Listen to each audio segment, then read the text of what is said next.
Sudarlun, keindahan tebing batu dari kejauhan menarik setiap orang untuk mengabadikannya.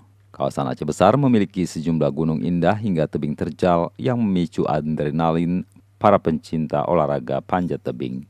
Seperti halnya di tebing Pucuk Krung Loknga Aceh Besar, atlet Federasi Panjat Tebing Indonesia (FPTI) Aceh Besar, Selasa 24 Agustus 2021 melaksanakan latihan di kawasan ini. Mereka yang biasanya berlatih di tebing artifisial atau wall climbing kini harus menghadapi tebing alam yang sebenarnya. Jika biasanya berhadapan dengan pegangan volume besar di wall, giliran di tebing mereka harus beradaptasi dengan pegangan kecil bahkan tajam.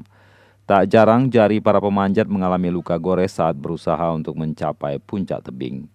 Dalam beberapa waktu terakhir, latihan secara intensif terus dilakukan untuk menghadapi event Prapora mendatang. Karena nanti latihan di Janto ada, cuman karena aksesnya terlalu jauh di Janto, di Baku juga agak terlalu jauh. Yang dekat akses itu untuk sementara kebetulan di kampus UIN Araniri.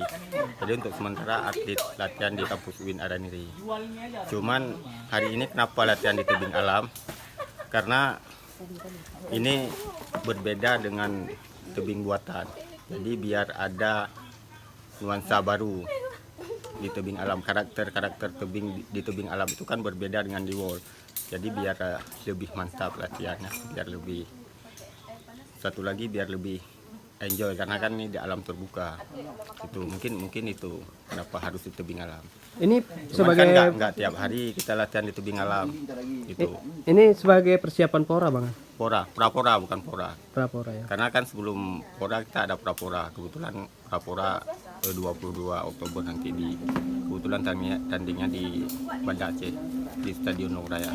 Untuk Aceh Besar sendiri berapa atlet yang dipersiapkan untuk Prapora? Sekitar 13 atlet untuk kita ikut prapora kan prapora.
Dari Aceh Besar, Henry, Serambion TV.